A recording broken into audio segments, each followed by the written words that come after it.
Good evening, everybody, and welcome to Pop Go the Writers. Today, this is kind of funny. Um, Jim and I, we always get together and talk a couple minutes before the show starts, if we get the timing. And normally we mention what there's going to be on the show. And this time we were so focused on other stuff, we didn't even bother to talk about what we're going to talk about today. I assume there's something that we're going to be talking about. Yeah, I don't know. We'll wing it for an hour. You and I are both pretty verbose. Yeah. I think we can cover an hour. Hey! Before we begin, I want to apologize to everybody for the outages last week. But listen, it wasn't my fault. I was actually contacted by a group calling themselves the Jim Revenge Squad, and they said that they did it on purpose because they want me off this show. So it's not my fault. Jim Revenge Squad. Jim Hey, Revenge Amy, good Squad, to see you. Yeah. All right. Before we get rolling into the Mandalorian and stuff like that, I want to bring up there is a book that Jim and I have talked about on the show called the Old Origin Changeth. I did that too. And it is a comic book history book focusing on 6 major characters in comic books. Well, more than 6, technically, because one of the groups is the Fantastic Four. So I guess that would be 9 characters. Yeah. I say either properties or concepts. Yeah. It's 6 10,000-word essays, basically. And they focus on all the changes because there's so many changes that have happened to these characters over the years, because most of them started in the late 30s or early 40s, or in the case of some of them, a couple of Marvel properties in the 60s, and they've gone through drastic changes to go with the times. So, and I saw in one of your write-ups, you referred to me as something that nobody has ever called me before, a comic book historian. And I really like that. Well, why not? I mean, if you weren't before, you are most certainly now. No. I mean, with the deep dives and stuff I do for my show and stuff like that. Yeah. I just never thought about that term before, but I like it. So, But yeah, so there's 6 of us who wrote it. Jim edited it. There's a foreword by Dan DiDio. And the book is now available live on Amazon in both print and digital. This is the link to it. You can get either one at that link. So that didn't go up on Facebook. I'm not sure why. So what I'm going to do, in case you're on Facebook. I do see it off to the side here. Yeah, but it's only, here we go.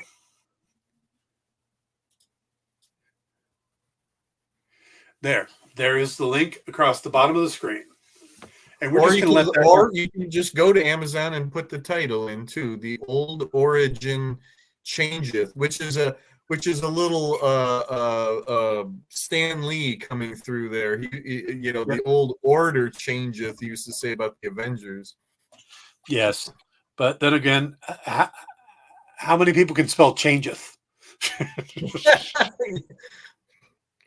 Epic fail. Yeah. I had so much fun working on that, and it was at a really rough time for me. I wrote it. I kept postponing it. Well, Jim gave an extra month to everybody, and then a little longer and a little longer. And I've been dealing with some health issues this year, and ended up in the emergency room for a few days. And that's in the emergency room is when I did the bulk of my research while just sitting there. What a poor excuse. I've heard a lot of excuses from writers, Dan, but having to go to the emergency room, I mean, you might as well just say your dog ate it. Jeez. I do have photos of the wounds, and you do not want to see them. I could just drop them in the messenger to surprise you. No. Yeah. So it came at a really good time for me because it allowed me to focus on. What's funny is I was writing that, and completely on the other end of the spectrum, I was working on the script for the yet to be announced sequel to the Karma graphic novel. So I think you just announced it. No, nobody's watching the show. All right. Well, good night, everybody. So, history of Captain America from the 1920s, erotic graphic novel. That's pretty much the both ends of the spectrum. You can go with that. Well, that was one of the changes, I think, to the origin is that they retconned it where Steve Rogers actually did stop off at a burlesque show on his way to getting the super soldier serum, right? Yes. So that's and he said he could do that all day. Oh, that is so bad. Yeah. So yeah, check out the book. I'm going to leave the scroll up there, and it's in the chat. I'm super proud of my part of it. I cannot wait to read the rest of it. Jim puts out you put out a lot of great books, man, and you're inspiring me. There's a couple book ideas I've been thinking about doing. Good. If nonfiction is like, it's funny. I never imagined I would enjoy doing nonfiction books now as much as the fiction books, and almost more now. And that particular book, I had that idea years ago, and it's only now come to fruition. So thank you for being a part of it, and please, anybody who reads it and whatever you think about it, leave us a review. We would love to hear the feedback on it. Yeah. Mostly because I'd like to do a second volume. There's been a lot of talk already. It's barely been out, and there's been talk already about what would we do with a second volume.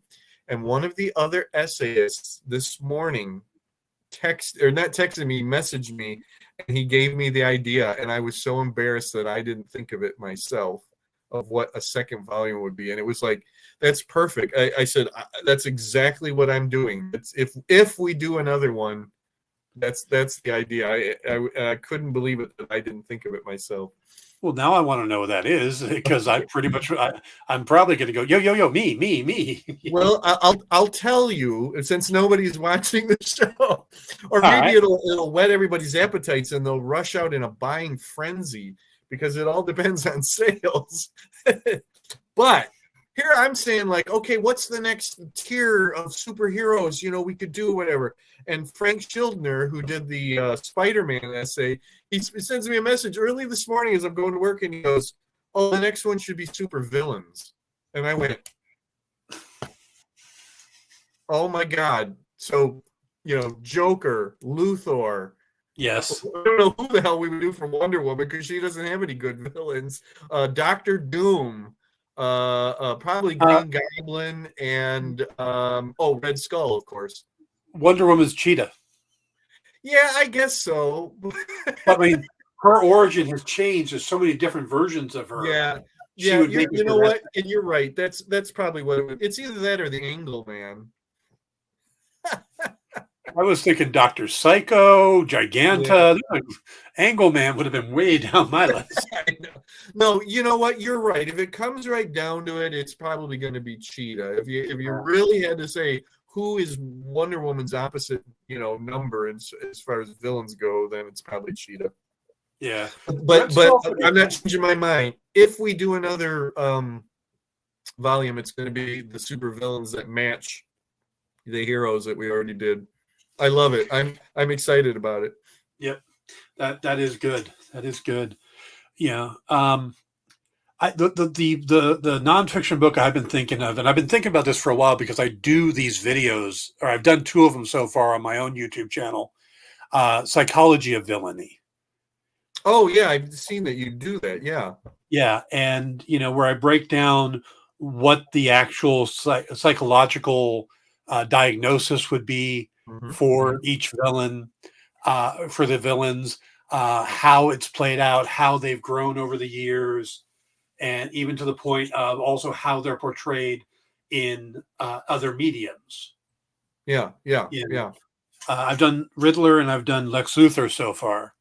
So that's something I'm thinking, because I still have those essays each, and they're about 4,000 word essays. So I'd have to do like a bunch of them to put a decent book together. But yeah, in my world, a full book is at least 60,000 words. yeah, that's what I always aim for. In the pulp world, what's considered a novel is at least 60,000 words, and all of my nonfiction books, kind of end up in that ballpark there. So keep that in mind. How many have you done already?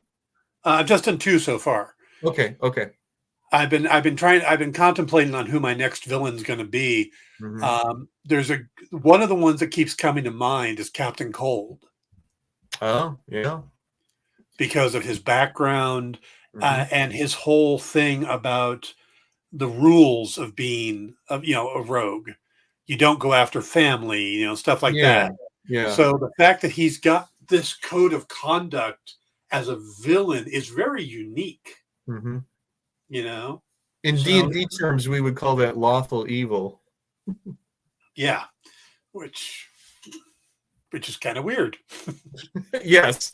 Yeah, I remember when I first heard that, and I said, "Wait a minute, how does that work?" And then I read the description, and they're like, "Okay, I get it. They're evil, but they have actually like a code that they follow." Yeah, I would think of a character like Boston Blackie would kind of fall in that category too. Wow, there's a blast from the past, Boston Blackie. Oh, I am a big fan of that radio show. As am I. Chester Morris was incredible. I've actually got some. He's one of the few radio guys to actually jump into the films. Normally they recast. Oh, is that right? He did go on to the films. Okay. Yeah, he went on to the films, and I've got some of the old theater cards from it. And this is going to be a name drop because I can't help it in this case. Okay. I was doing a panel in Arizona, an author's panel, and I mentioned Boston Blackie and how much I love the character. And Michael Stackpole was on the panel with me. And I don't know if you know who Michael is. He's an author who's written a lot of different genre books and stuff. The next day at the convention, he comes over to me and hands me an original edition of Boston Blackie by Jack. God, I can't think of his name now. The author. Wow. But from 1910. What? An original 1910 edition. Did he just carry those around? He lives in Arizona. So he went home, he went home that night to sleep, came back the next day, brought it to me to loan it to me. Wow. And I brought it back to California with me, read it as carefully as possible. Yeah. And then mailed it back to him. And it was one of the nicest things. But it was such a great book. The style that it's written in is amazing to me. Because each chapter is kind of its own self-contained story. Yep. Yet all of it connects. Yeah, it may have been originally serialized. It might have been. A lot of the books from that time, like the first Fu Manchu novel is from 1910 something, and it reads very episodic. But it's all one big thing, and it's because they were originally serialized in magazines, So I have a feeling that was the case with Boston Blackie. But that's amazing that the character goes back that far. Yep. I mean, it's more than 100 years. I am constantly desiring to write that character. Well, he's got to be in the public domain. I'm assuming the public domain. I know Moonstone's done some books with him. Yeah, boy, you should do that. Wow. Yeah, and the other thing is that I've also thought about doing like a modern take on him, like a descendant of him, where he's still around as the grandfather. Yeah. At the end of his life, but I should do a Boston Blackie anthology. Oh my God, I would be so up for that. Yeah, I love Boston Blackie. All right, I'll put that on my my think list. I have satellite radio, and we'll drive around and listening to the old radio programs all the time. That's Boston Blackie. Channels. Yours truly, Johnny Dollar. Well, but the most well-known Johnny Dollar was played by Bob Bailey. Yes, who is from my hometown.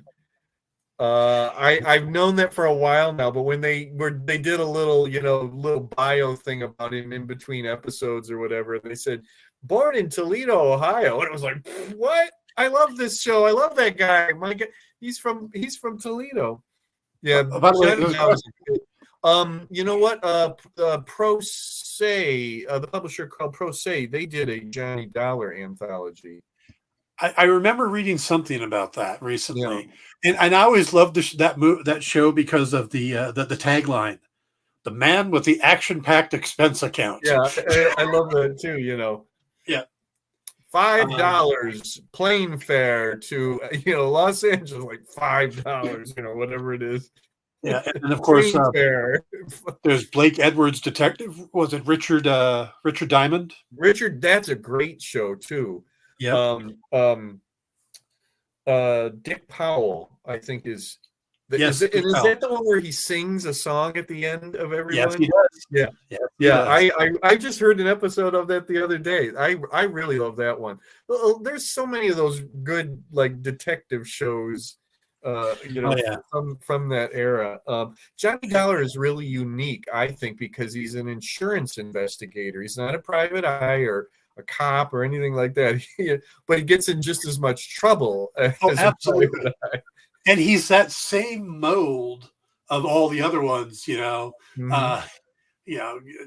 tends to be good with the women, gets in trouble, tends to be a smart ass first. Yep. The way you never would get anything done in real life. Right. I like it because he always wants to go fishing. Yeah. Oh yeah. So, but yeah, I'm a big fan of the old radio programs, but I'd say Boston Blackie is my favorite. Johnny Dollar is probably second. Cool. Yeah. Very, very, very cool. Yeah, I would jump at a chance to write Boston Blackie, and maybe I should just, suck it up and put a novel together. But then I've got people asking me for another Lucius Fogg book too, which well, if that's what your audience demands. So yeah, I got to get around to that. I'll consider that. Maybe Becky Books will do a Boston Blackie anthology. I think that would be really fun. Now, if we did it right, if we could get all the stories to tie together, even though they're by different authors. See, I love stuff like that. It's a challenge, but I actually really love stuff like that. Pardon me. Yeah. So what you do is you get one author to do the first one and leave a plot thread, and then the next author comes along and takes that and leaves the next one. And sure, like a round robin. Yep. Yeah. Ooh, and if you can plan it where the first one solves the last one. Okay. You're almost going to be forcing me to do this now. Yeah. Turns out today's Pop Go the Writers is just a jam session as we plan out future work. Let's plot this out now. Yeah. Let's get some people sitting. So who do you want to see in the Boston Blackie book? Come on. We'll try to get Michael Stackpole. There you go. By the way, again, if you just joined us, right below and in the chat is a link to the new book, The Old Origin Changeth, which is a book that Jim has edited and I have contributed to about the changes in the origins of 6 major comic book properties, including Batman, Superman, Wonder Woman, Fantastic Four, Spider-Man, and the one I wrote, Captain America. Or Captain America.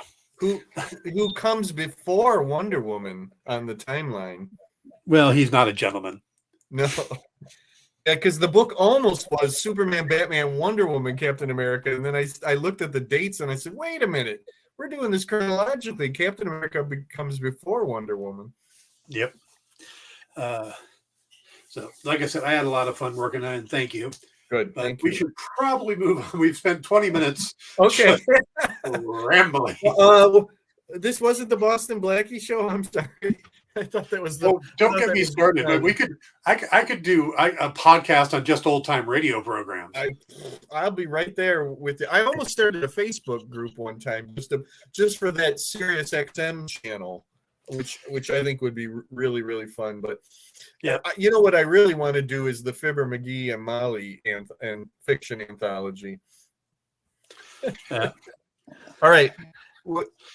Mandolins, right? Mandolins. The mandolin, yes. He roams the country stringing music. So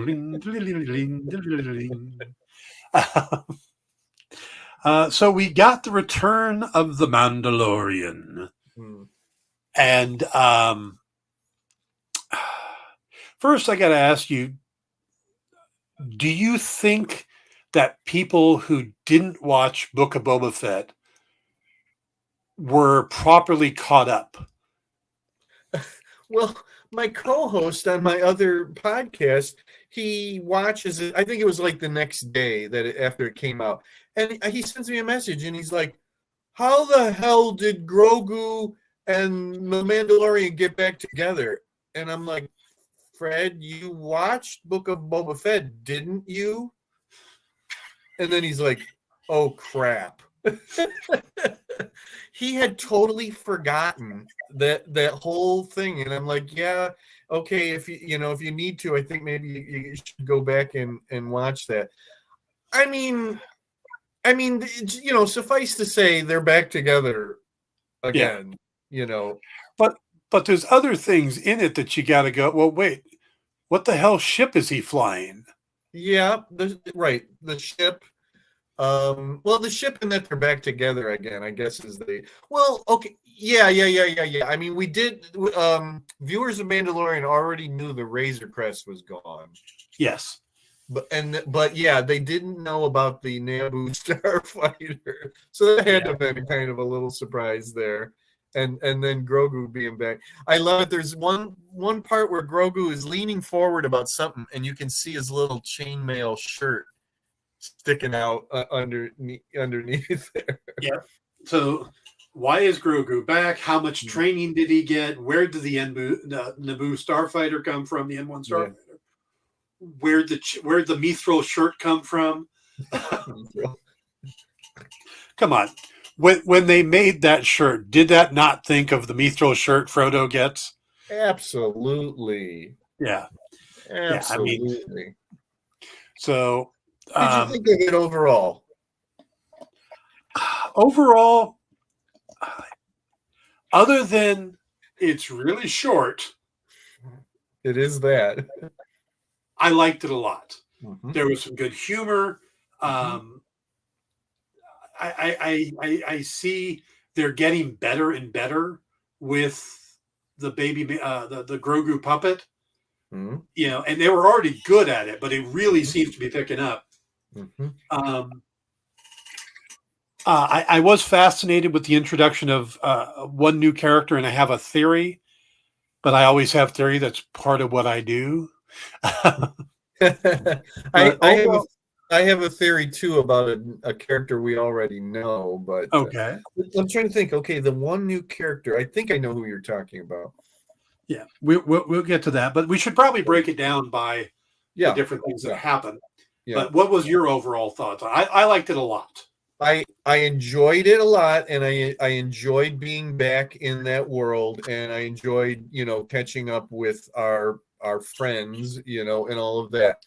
I do wish it was longer. I would really love to know why it came out to be as short as it was. But the other thing that I walked away with, and actually it was while it was going on, I kept saying to myself that it was kind of by the numbers in some respect. and the writing wasn't as crisp as I kind of hoped it would be. I thought there was nothing bad. It was literally just that I was hoping to be a little bit more sparkly with the dialogue, and I thought there was this really kind of even, somewhat low level, I thought there was a couple of tangents for such a short episode, to have a couple of things that seemingly didn't have much to do with the overarching story. But there was one scene that was my absolute favorite in the entire episode, and I'm so intrigued by it. And even if nothing comes of it, I just thought it was such a gorgeous scene. That would be the hyperspace scene. Yes. So, all right, let's break it down by. This episode was very strange in a sense. It's like, okay, we're going to be on this planet and do this. Mm-hmm. Then we're traveling. Then we're on this planet and do this. Then we're traveling. Then we're on this planet and we're out. Yeah, see, that's what I mean is by the numbers. Yeah, I don't know. I'd love to hear from them all, about how they decided to open up, with that type of an episode. Well, I mean, I get the idea that they're trying to connect dots, and we haven't seen doing that. Yes, we haven't seen Mandalorian in a few years, and I think it was just kind of a reset episode, and they probably made it only 34 minutes or whatever it is. Yeah, because that's kind of where they needed to be. Because from everything I hear from critics who have seen the first 2 episodes, that the second episode is amazing. Okay. And I think it's like, okay, we didn't need anything more here because we had to set this stuff up so we could do this episode. Is the way I got it. I kind of thought that they might be a little atypical, being that we've already had 2 seasons of the show, and that they weren't going to risk, alienating anybody. I don't know. I mean, again, I don't want anybody to think that I didn't like it, because I liked it quite a bit. I felt like I was home again. It was like, oh, there's our buddies, and it's so great to be flying around with them again. And oh yeah, they got that whole big Mandalore thing to take care of, and so that's what it is. It was like we're checking in. We got to check in with the one faction of Mandalorians. That's exactly, yes. Led by the armor. We have to check in with the other faction of Mandalorians. Yes. Led by Bo-Katan, and then we need to go pick up our buddy. Yep. Which that's probably the thing that surprised me the most. But let's go with the first part. Sure. Go ahead. Some silly trivia for anybody who cares. We start off with what appears to be like the coming of age ceremony for a foundling. Is getting his helmet for the first time. This is with the armorer and the children of the watch. And the boy playing the one getting his helmet, that is Wesley Kimmel. He's the nephew of Jimmy Kimmel. Oh. But he didn't get the job through nepotism, oddly enough. He was hired last season to play the young Tusken Raider. Oh. Or excuse me, in Book of Boba Fett. He was in the Book of Boba Fett as the young Tusken Raider. In my mind, Book of Boba Fett is just another season of The Mandalorian. Well, yes, pretty much. Yeah. But so they thought, well, let's bring him back and he can actually be on screen with his face, and he'll do this part. And I want to tell everybody, it's okay if you thought that was Din. Everybody thought that. I think they were actually going for that. This is a safe area. We're all in this together. And it's okay. You don't have to be embarrassed or anything about that at all, because we all thought that, because they wanted us to think that. Yes, they did. And Jon Favreau almost admitted that on, oddly enough, Jimmy Kimmel Live the other night. And what's funny is he said that the reason that Robert Rodriguez is the one that hired Wesley. And he looks for people that have, or when he hires kids, he looks for kids that have a martial arts background because they know how to move stuff better. And Jimmy was like, Wesley's never taken martial arts. I think he lied to you. He's like outing him on national TV. But you know what? Did Favreau write this? Oh, good question. I will look that up as we talk. Because he just came out and said that he's already written season 4. Yes. Because it made sense for it to all be written at once. So I'm assuming that he wrote this. Well, yeah, I guess he does write most of them, but let's see. We can Chapter 17, The Apostate. But writer's Jon Favreau, yeah. Okay. I know that Filoni, writes them too, but for some reason I just assumed that Favreau would be writing the beginning, the intro. Filoni isn't actually as part of this one as he used to be. Because he's working on the Ahsoka series at the same time. Gotcha.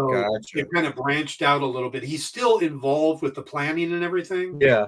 But he's not as hands-on this season, and I don't think he actually directs any of the episodes this season. Then here's my prediction: if this episode hits the skid, or this season hits the skids, and nobody likes it, they're all going to say it's because Dave Filoni wasn't there. That's why. Because Filoni is God. Yeah. He's a one-trick pony. Space alligators. Yeah, so basically we have this ceremony, and it's interesting to me that the helmet that he gets is painted the same color as Clan Vizsla, which is John, and of course Jon Favreau does the voice of Paz Vizsla, and the kid's name is, by the way, Ragnar. Okay. So Ragnar is the new Mandalorian, and his ceremony gets interrupted by, what do they call it? An alligator turtle or a crocodile turtle? It's I didn't see what they were officially calling it. It looks just like a big gator to me. Its official name is something that silly. Okay. It's like alligator turtle or something like that. Okay. It's not like a cool Star Wars name. Right. It's like fan beast, it's that simple.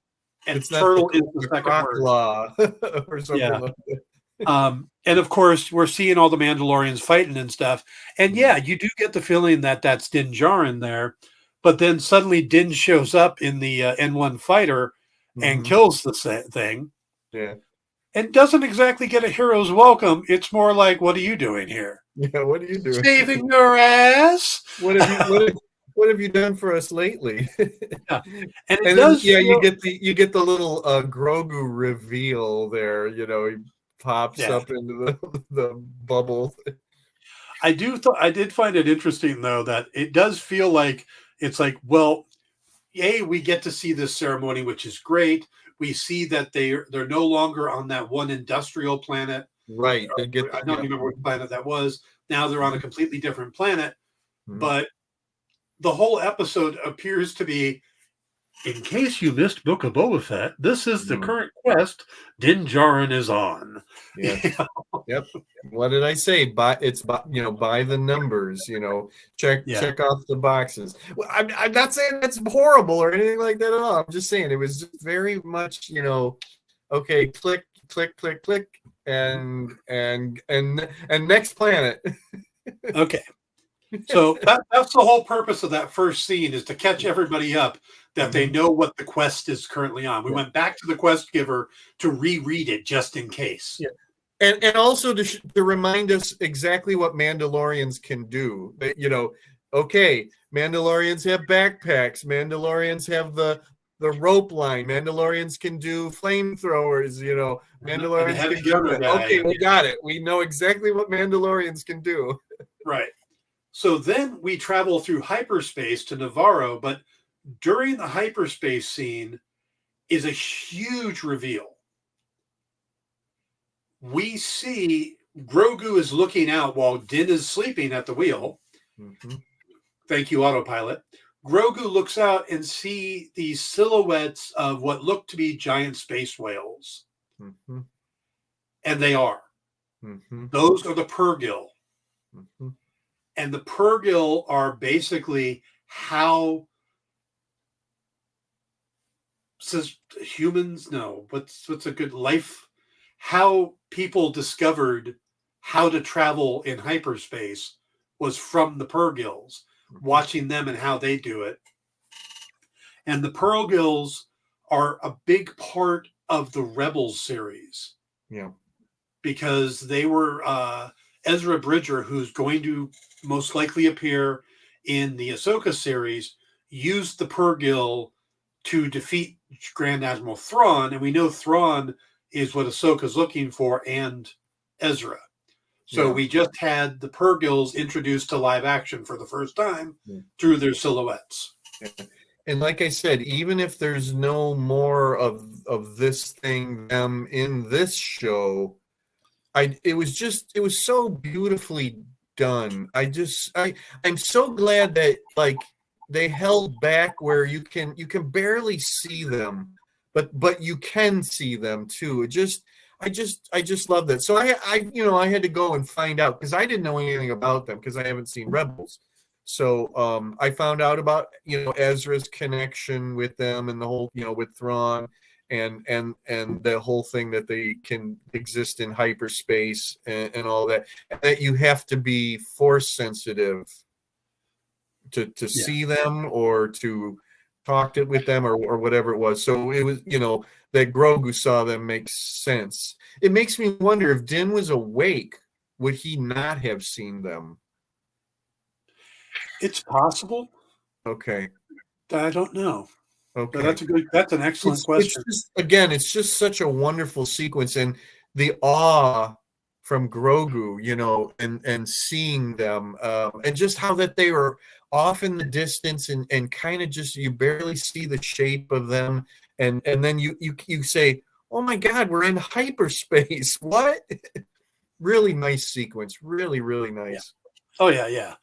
And I think it's also a neat scene just to see Grogu reacting. And again, it's that wonderment. Remind us, oh yeah, you love this character. You love him being little and cute. Mm-hmm. And I do like the fact that he can go from the bubble seat into the cockpit. Yeah, I thought about that too. That Din actually like redesigned the ship so that he could do that. Yeah, that was funny.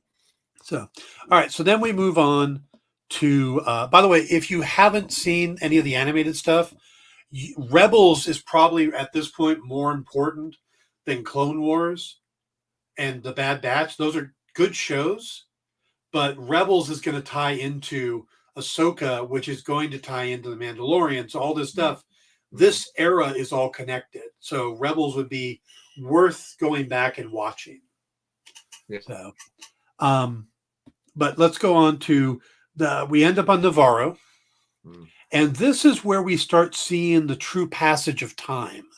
Yeah. It's kind of hard to tell how much time has passed, but and even Jon Favreau has been he's in like 3 different interviews. He gave 3 different times because he doesn't know.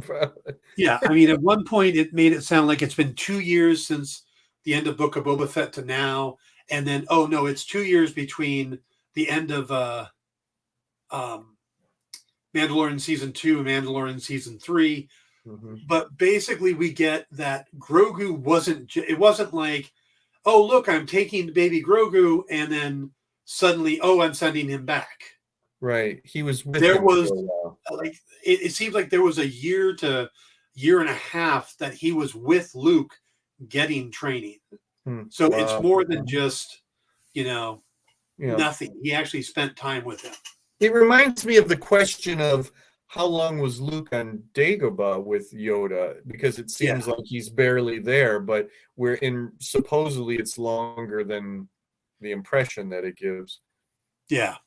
So, and it's deceptive because how long, because everything was happening with Han and Leia and stuff goes by really quick. That's true. Yes. Yeah. So, that's true. That's very true.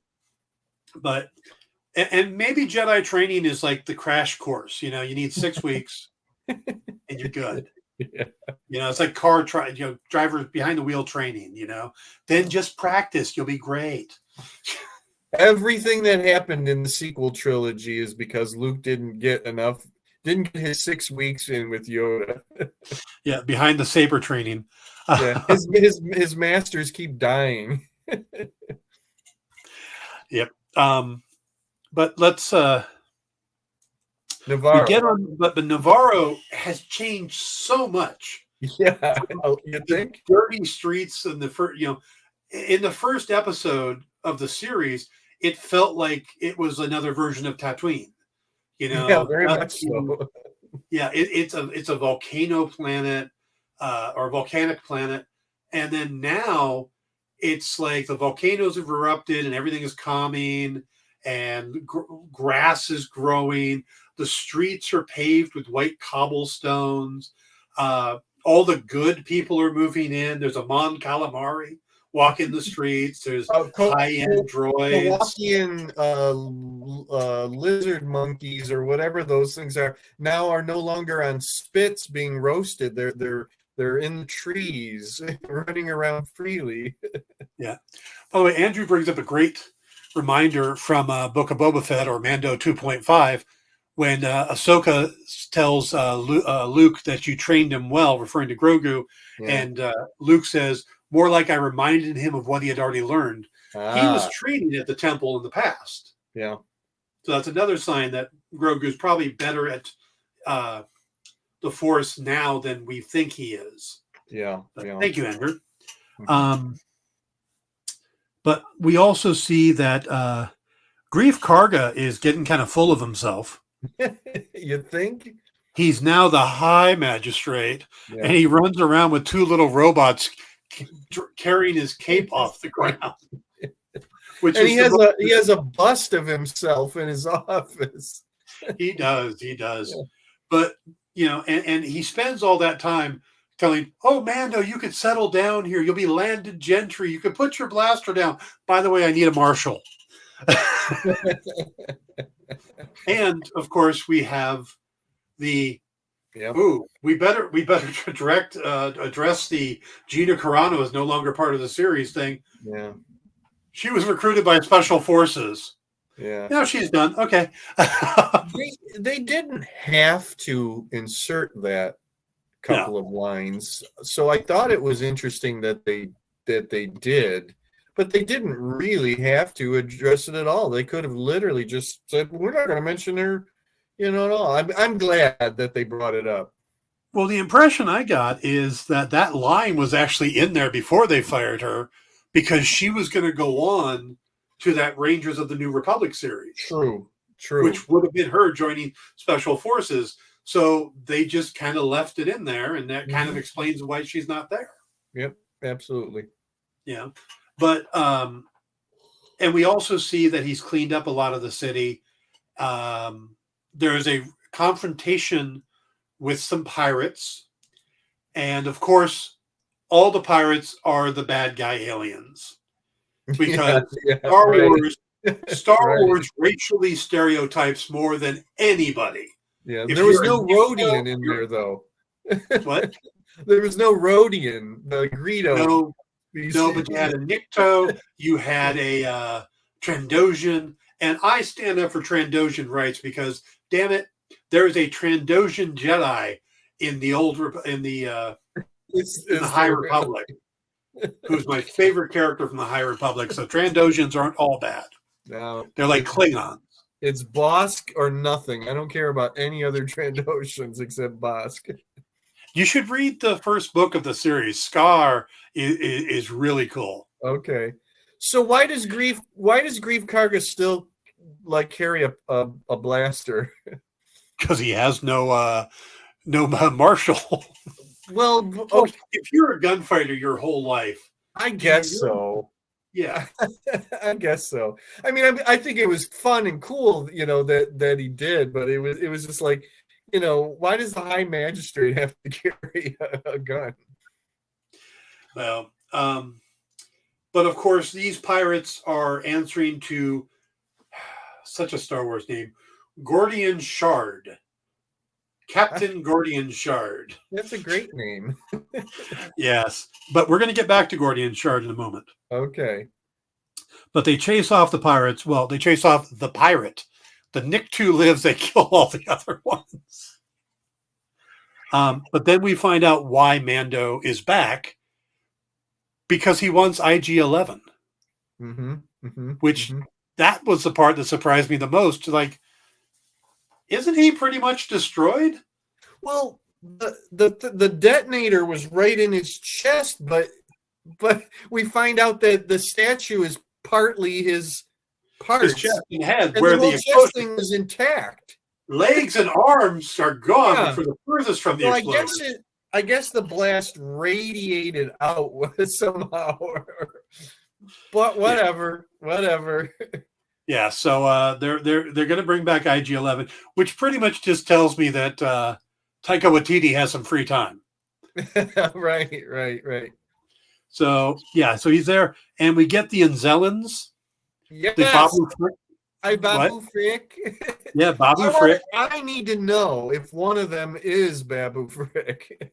Well, they're all voiced by the same woman. Okay, right. Shirley Henderson, who of course did the voice of Moaning Myrtle in the Harry Potter movies. Is that right? Okay. Yes, and Jim is going to see her again coming up as he goes through all the Doctor Who episodes. She's in an episode of David Tennant Doctor Who, the ABBA episode. Okay, it's going to be a long time before I get to David Tennant. But you're going to get to the episode, you're going to go, why are they playing ABBA music? Okay. And then you're going to listen to that voice and go. I will admit I don't like a lot of the Grogu cutie pie stuff, but I was amused by his grabbing of one of those little creatures. And I love it that Mando had to keep telling him to stop. Not once, but it was like twice or three times. Grogu, knock it off. Stop. He went full Elmira. Yeah. I love Babu Frick so much. He's one of my most favorite characters from the sequel trilogy. But so of course he goes to Navarro to get his side quest. He has his main quest, go to Mandalore, then he has to go and pick up his buddy to help him, and then gets the side quest of having to go get a new memory card. Right. So you got all that? Okay, good. Yeah, because this is totally a D&D thing going on here. But as he's leaving, he gets attacked by pirates. Now, there's a couple reasons. All the time. Oh yeah, absolutely. Well, he did just kill 4 of 5. And you have to have an asteroid field, scene in a Star Wars production. Of course. Andrew says because his new role as foundling being taught by Mando, Grogu has become the great exposition character. Yeah. Yep, he has. But there's 2 reasons I think this scene happens. The pirate scene. Because I don't necessarily know if those pirates are going to be recurring in this episode or this series. They have to be. No, they don't. And I'll tell you why. Why waste all that time on them then? I'm going to tell you why. Okay, I'm sorry. Now, not saying they're not going to, but it just seems very odd to bring in these pirates when the whole thing is going to focus on the Mandalorians and getting their planet back. I'm totally with you. Totally with you there. Okay. So, number 1 reason for this scene is to show off the N1 starfighter. They needed to introduce the ship because they don't have the wizard flying scene that they have in Book of Boba Fett or Mandalorian 2.5. Okay. The second reason is to introduce the pirates. But we know that there are 3 series going on right now that all tie together. Ahsoka, Mando, and the upcoming Skeleton Crew, starring Jude Law and being directed by the guy that does the Spider-Man movies, John Watt. Okay. And there are reports that one of the things they have to deal with in the Skeleton Crew are pirates. Oh, okay. I swear that there are scenes in the trailers or trailer of this show that there are more of these pirate scenes. I'm not saying they won't be back. Okay. But I'm saying that they could also have been introduced to set up Skeleton Crew. Yeah, yeah. So what you're saying is that episode 1, season 3 of Mandalorian is basically just set up for all the other shows. It could be, okay. We got the whales for Ahsoka. We got the pirates for Skeleton Crew. Yeah. This just happens to be like, Chekhov's gun NCIS. It shows up in the main series, but doesn't get used until Los Angeles. And that pirate captain, I think I saw him in the Pirates of the Caribbean movies. Andrew says they're bringing the squid stuff on his face. Yeah, he does look like Davy Jones, but I mean, it's pretty much the same character. Yeah, Andrew wants to know if they're going to bring in Hondo. People have been wanting to see Hondo for a long time. I don't know if Hondo would still be alive. We are quite a bit past now. I think the character Hondo shows up in Rebels, so there's a chance he's still alive. No. Wait, I thought Hondo is not Hondo from SWAT. Hondo from Clone Wars. Oh, but isn't Hondo at Galaxy's Edge in Disney World? Is he? I haven't been there. Oh, I think he's the animatronic that talks to you and everything. I think that's him. So if that's true, because that takes place at the time of the sequel trilogy, so that would be after this. So they might be bringing in Hondo, but why would you bring in a captain Gordian Shard is a captain, has his own ship. Yeah. Why would you bring in him and bring in Hondo? Unless you plan on pitting pirate versus pirate. Not saying they aren't, but it doesn't. I agree. Yeah, I agree. All right, so we get the pirate scene. We get to see how fast the N1 is, and again, we introduce pirates. Now, again, they could easily come back. I just don't know if they're going to. They could just be a recurring threat, or they could be a setup for Skeleton Crew. Yep. Let's move on to the final scene, which is, we've checked in with this group of Mandalorians. Yeah. Let's go make a house call with Bo-Katan Kryze. I have a theory about her. Okay. She is alone in her family's castle on a very nice-looking island, and her entire crew has bailed on her because she didn't get the Darksaber, and she's being a little whiny, but does give him the information he needs on where to go to get to the mines under Mandalore, the living waters of Mandalore, if they're still there. Yeah. But it is ironic that in the first time we meet her, Din is like, the planet is poisoned. We can't go back there. And she's like, no, that's not true. Mm-hmm. And now she's like, that planet is cursed. And he's like, well, I thought you said it wasn't. Mm-hmm. Make up your mind. Yep. So my theory is she is so full of it, it's not funny. It's a complete act.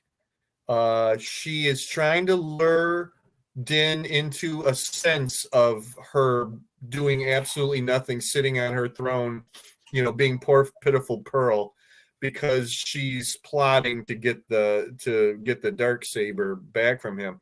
And it's what tripped me, or what keyed me into it, was when they're talking and then she goes, "Do you still have it?"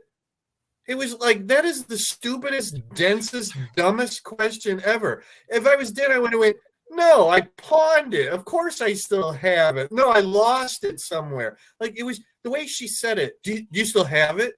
Yeah, I still have it. But I think that whole thing is just one big act that she's doing, because she's practically going to be, a villain, I think, in this show. She's totally BSing him, I think. If I was him, I would have said, it got stolen by a pirate named Gordian Shard. Yeah, really.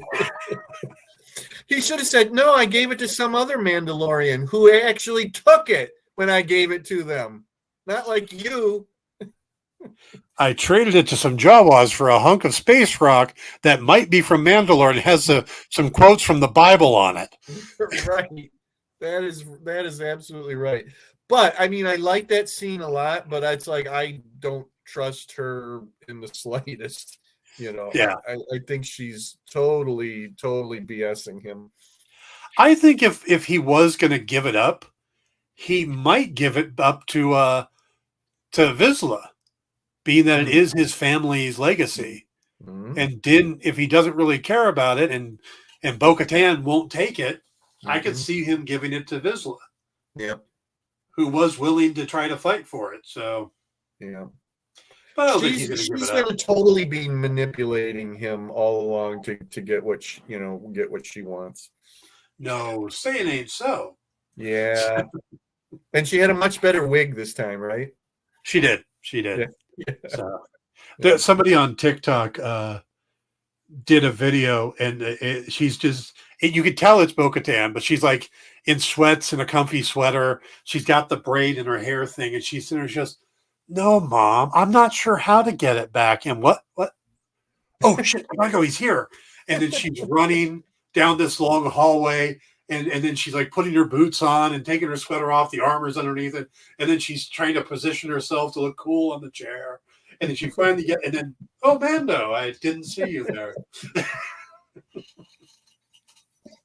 It's like, okay, that was clever.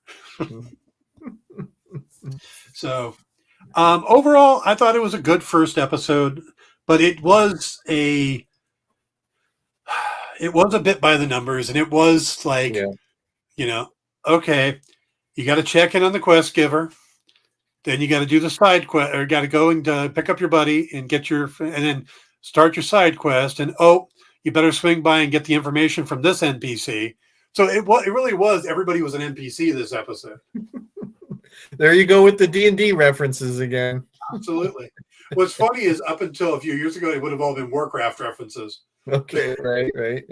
So, because it does feel like Warcraft to me. Have you ever played World of Warcraft? No. World of Warcraft has some of the dumbest quests ever. It's like, then why play it? Would you take it to the farm there and give it to the farmer for me? Uh-huh. You could walk. It's not that far.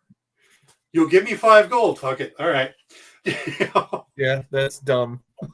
Yeah. So, and World of Warcraft is filled with quests like that. And that a little bit feels like, I need a memory card, but why not just go back to those same Jawas? Right. Oh, because I have to go to this quest over here to get this information to find out, you got to go to the living waters under Mandalore. How do I get there? Oh, you got to ask this person over here. Okay. But, well, if every viewer if a huge percentage of the viewers these days are play video games, then that will appeal, to them, right? It's being written like a video game. Yeah, it was still fun. Din Djarin is still giving off the daddy vibes, and pretty much anybody who goes, "You're not watching The Last of Us?" Sure, I am. The Last of the Mandalorians. It's the same freaking show, other than they're zombies. Yeah, same star. And right, yep. Yep, little kid got to take care of with special abilities. It's the same show, or at least it's the same plot. Yeah, it's just not as Mando's just not as depressing. Right? It's not as depressing, yes, and it's definitely more fun. And Grogu is surprisingly so much less annoying. Wow, I can't imagine. I watched the first episode of Last of Us and hated the kid. And the worst part is they spend this time showing you another kid, the main character's actual daughter, who is awesome. And then they kill her off, and then you're stuck with this annoying kid. Andrew says, but Jim, That's what it is. The paladin finds a quest, gains a ward with special powers, wielding a magic sword, who will unknowingly unite the two broken parts of the religion by a quest, and likely marrying a princess. I don't think we've met her yet, then. It certainly isn't going to be Bo-Katan. Ugh. Could it? Huh? I don't know. I don't think Bo-Katan likes boys. I don't know who she likes. Her sister liked. I don't think. Yeah. Her sister liked Obi-Wan. Yes, indeed. Yep. Yeah. So I'm told. By the way, speaking of Pedro Pascal, yeah, I saw somebody doing a recasting of The Princess Bride, which is sacrilege right there. You cannot, just don't even think, get the thought out of your head of rebooting. I fell asleep. Sorry, what were you saying? Yeah. But their recasting had Pedro Pascal as Inigo Montoya, and I'm like, that's almost really good. I don't want to see it. It would take quite a lot to make Princess Bride any good. Oh, you're that one. I forgot. Yes, I'm that one. We found him, folks. The one guy who doesn't like Princess Bride. Yes, that is me. Yes. Yeah. See, even Andrew's like, yeah, Pedro Pascal as Inigo Montoya would be great. Yeah. And they suggested the guy that played Hodor in Game of Thrones as Fezzik. Okay, whatever. Andrew's like, boo that man. Boo. Boba Fett even references Bo-Katan as princess. Yeah, I can't see them hooking up. No, it's going to take many, many, many seasons for Bo-Katan and Din Djarin to be together. Yeah. Ugh. Yeah. No. Wait, he's doing everything. He's doing all this stuff so he doesn't have to take his mask off anymore, and he can be a Mandalorian. Yep. I mean, I know that's probably not going to happen. He's going to become one of the ones that can take his mask off, because I don't think Pedro Pascal wants to keep going on like this. Well, see, I'm fascinated by, we're going to run a little long today. I'm fascinated by who the bad guy is, because you said that you thought Bo-Katan was going to be the bad guy. Mm-hmm. And I still think the armorer is going to turn out to be the bad guy. And there's a chance. She's not very nice, that's for sure. So let me just throw this out here. I mean, you don't feel as if Moff Gideon is going to return as the bad guy? Oh, wow. I think he maybe, I don't know. I can't imagine that they're going to just let that character rot in a New Republic. They brought him up. Yeah. I can't believe that they would let that character just lie around, I know. That's such a good question. Because listen, he would absolutely want revenge on Din. Right. Absolutely want revenge. I mean, he was embarrassed and humbled and everything else, in front of people. Yeah. And he'll want to kill Grogu too, for that matter. Okay, I'm going to make a prediction. Okay. And again, no idea if this is real, but this is just... It's got to be good if it's anything like your Marvel predictions. The armorer turns out to be somebody who I think it's been for a while, Rook Cast, formerly of... that used to work for Pre Vizsla, and also for... Darth Maul when he took over Mandalore, who is an mortal enemy of Bo-Katan. I think when it's revealed, we're going to have a big showdown between the armorer or Rook Cast and Bo-Katan Kryze. one will kill the other, but then die from wounds in the battle. Is Rook cast a female character? Yes. Okay. Could the actress that plays the armorer play Rook cast? Yes. Okay. Because I believe Emily Swallows is her name. Yeah. Swallow. Singular. Yeah.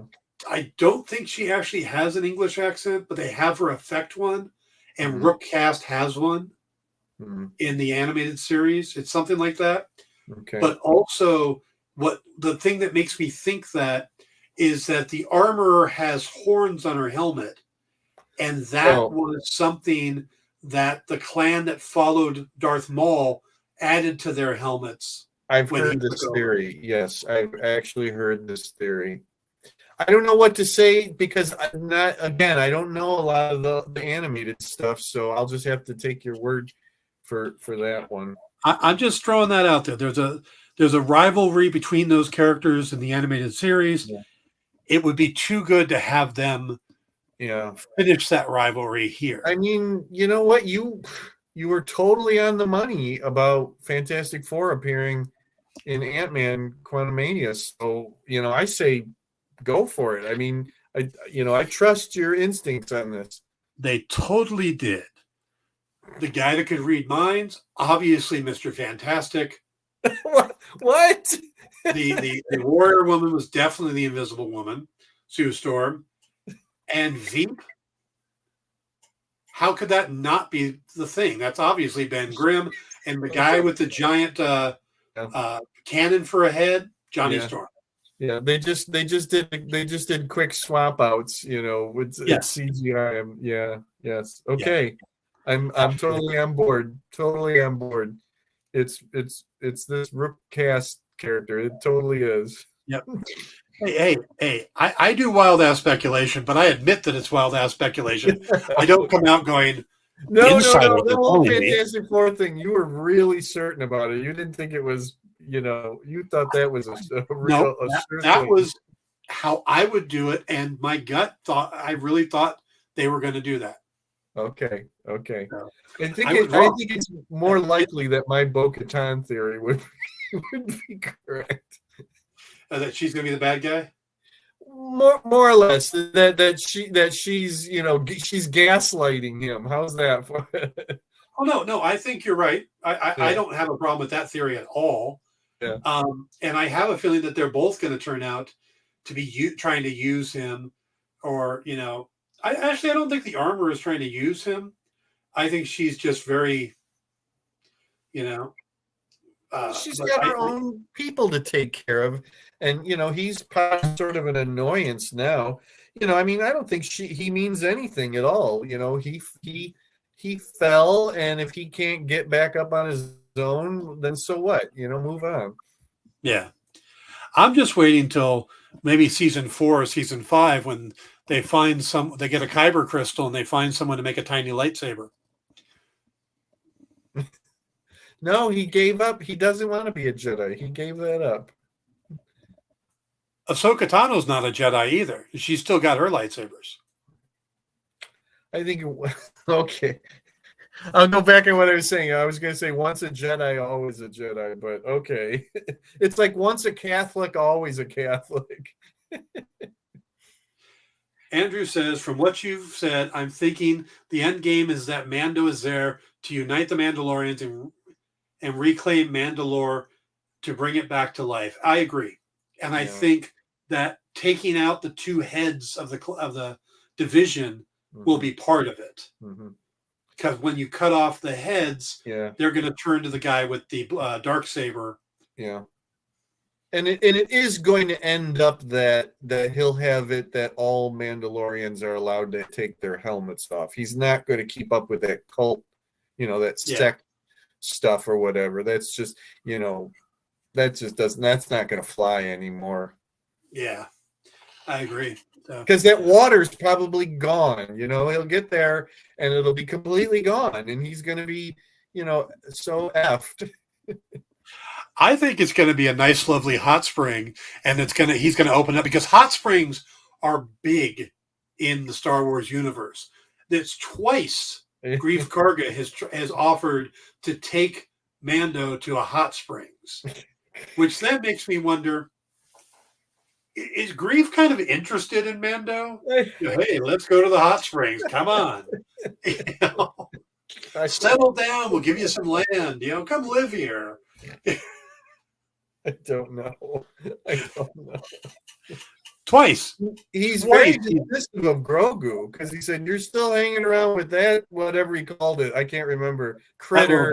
Yeah, whatever. But he was very dismissive. I love when he goes, "Yeah, his name is Grogu. Yeah, whatever." Yeah, whatever. That's what I said. Very dismissive. I forgot what a decent actor Carl Weathers is. Mm-hmm. Yes. Because I guess I kind of lump him in with the action star guys like Arnold and stuff like that. Sure. Well, we know him from a Rocky movie, right? So yeah. But then I used to watch, was it Street Justice or something he was on for years? So Andrew says, killing either the armor or Bo-Katan doesn't feel like a wrong direction. Both are too popular to take out. Keeping them both alive and recognizing Din as the Mando seals things stronger. I still think you got to kill them both because they'll both be trying to take them out. It doesn't necessarily have to be this season. Favreau said that we're barely halfway or whatever into the big, huge story that they're telling. So it's that probably won't take place. If it happens, it's not going to take place this season. And that all of these shows and the animated stuff, everything they're doing right now in Star Wars is all for one single purpose. To explain how the hell Palpatine returned. Yeah, somehow. Palpatine returned. By the way, if you're not watching The Bad Batch, they are very much working on that answer. Oh, okay. The most recent episode is all about a new cloning facility after Kamino was destroyed, and they introduced a new villain, and it's such a spot-on name. Dr. Hemlock. Dr. Hemlock. Dr. Hemlock. Yeah, I think I saw him in an old G.I. Joe cartoon. Yeah, he used to work with Dr. Mindbender. Yes. Yeah, that's right. We have an actual dentist here named in this area named Dr. Toothacher. I bet he's really popular. He's a real dentist here. And if you think about it, he had to grow up going, obviously, I'm going to be a dentist. Yeah. You know what? Like you always say, when Kevin Feige finds out that people don't like things, he doubles down on it. So he's doubling down on this whole Palpatine, return thing. Yeah. All right, guys. All right. I hope all of you out there wrote down all of Dan's theories so that we can, remind him of them when these things happen or don't happen. I gave 1.5. Well, I'm sure there's going to be more. Well, they write it on the same sheet that they wrote the Fantastic Four theory. My real theory, which has been consistent, is that Rook Cast is the armorer. The fact that they're going to show, there's no way if that is Rook Cast, there's no way the two of them don't have a showdown. Rook is part of the people that killed Bo-Katan's sister. Right. And I said that the pirates may have been introduced to show up as Skeleton Crew as of so doesn't mean that they could be back, and they might not have anything to do with that show. So, last question from me: does Boba Fett have a cameo in this season of Mandalorian? I think they do. I say they because it's kind of a package deal now. If you get Boba, you get Fennec Shand. Sure. Ooh, and maybe Black Chrysanthemum. Here's what I think: one or possibly 1.5 episodes of this season of Mandalorian are going to be Boba Fett episodes, right? Oh, I love it. I love it. Turnabout is fair play. Yep. By the way, there is a rumor, and I am saying absolute 100%, take it with a bucket of salt, but they're talking about having a cameo from a de-aged Han Solo. Like have Harrison Ford come in for a day and just show up at some point and de-aging him. I don't think he wants to ever do any Star Wars ever again, no matter what. See, I would do the opposite. I'd go full Kevin Feige and have Alden Ehrenreich show up as Han Solo. The guy from sure. You know? Yeah. Or have him and Donald Glover playing poker in a scene. So you got Lando and Han. You know, if you want to have a cameo, I would just double down, you know? Because if you've noticed, and we seem to be continuing on, if you've noticed that nostalgia makes everything better. People now love Andrew Garfield as Spider-Man. They hated him. Yeah. After they love Hayden Christensen as Anakin Skywalker. Oh my God, are they so happy that Michael Keaton is back? I was going to say, Michael Keaton can do no wrong whatsoever. Yeah. And here's me going like, you used to hate Hayden Christensen. What are you talking about? Yeah, exactly. You know, and I mean, I'm telling you, the Jar Jar Binks resurgence is coming. Oh, yeah. Oh, there's a clip online where they ask a bunch of people, and I don't remember if it was people from Mando or if it's from Star Wars people, who they want to see guest, and every single one of them said Jar Jar Binks. Of course they did. Yeah. It's come full circle. Yep. Yeah, Jar Jar Binks will be in something at some point. Yes. Yes. And I hope they do the fan theory of Darth Jar Jar as he goes full on Sith. Well, he is responsible for everything, remember. He is responsible for Palpatine becoming the Emperor, you know. He's probably how Palpatine returned. Yeah. Ahmed Best is constantly checking his phone these days. Constantly, like, oh wait, that looked like Disney's number. Oh no, it isn't. Oh wait, no, it isn't. He answers every spam, possible spam thing, just in case. Yeah. He just goes, yes, I will. Misa will. I actually would love to see them bring him back.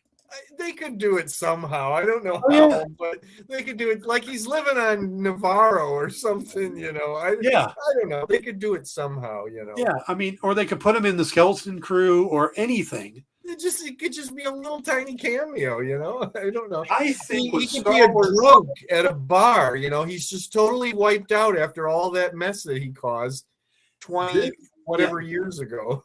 This is my message to Kathleen Kennedy and Jon Favreau and Dave Filoni and whoever, if Kathleen Kennedy leaves, whoever takes over, go full Feige. Double the hell down on anything that people hate. Yep. Because if you keep doing, people hated Ahsoka when Clone Wars started. I found that out. Yeah, I remember that when I think it was when she first appeared. Maybe I was on Mando or whatever, and I started looking into it because I didn't really know. And I found out that everybody hated her. And I said that to, like, you know, all my friends, and they're like, "Oh, I found out that she was considered to be super annoying, and everybody hated her." And they're like, "Yeah, it took a little while for her to grow on everybody." And I said, "Oh, you mean like Hayden Christensen?" Andrew says Jar Jar Binks shows up in Mando as a cyborged out bounty hunter. He's the new Dengar. All right, I'm for it. I'm up for it. Yep. So, all right, let's wrap it up here. By the way, they need to bring Bosk back. You ruined all the fun. They need to bring Bosk back. If we've got Boba Fett, I've been saying that since the beginning of this whole thing. They keep having Trandoshans, but they don't have Bosk for some stupid reason. I want to see Boba Fett have a crew that consists of Fennec Shan, Chrysanthemum, and Bosk. Yes. Because the infighting between Chrysanthemum and Bosk would be beautiful. It's so weird that that whole show that they avoided any of the bounty hunter, from Empire Strikes Back. I thought at least they would have somebody, it could have been Zuckuss for that matter. It surprised me. Like no Dengar, no Boss, no nothing. By the way, there has to be a line if Boba Fett comes back, there has to be a line if he comes up to IG-11 and Boba Fett goes, 88? No, 11. We need that. Yes. Absolutely need that. Yes, we do. The healing needs to begin. It does. It does. All right. We're way over now. So let me wrap it up here. Thank you, everybody, for tuning in. We will be back next week. On the Dan Wickline Show this week, we will be talking about the second episode of Mandalorian on Thursday. But I have a big interview on Wednesday with the current acting head of the Comic Book Legal Defense Fund. And we're going to talk about this trend, or whatever you want to call it, of banning books through libraries, and this movement that librarians can't even have books out unless they're approved. So we're going to talk with the head of the Comic Book Legal Defense Fund about that. Wow. So that'll be on Wednesday. I have no idea yet what I'm doing Tuesday, but we'll find out. So Tuesday, Wednesday, Thursday, 5 p.m. Eastern, 2 p.m. Pacific on The Experience. So Jim, thank you.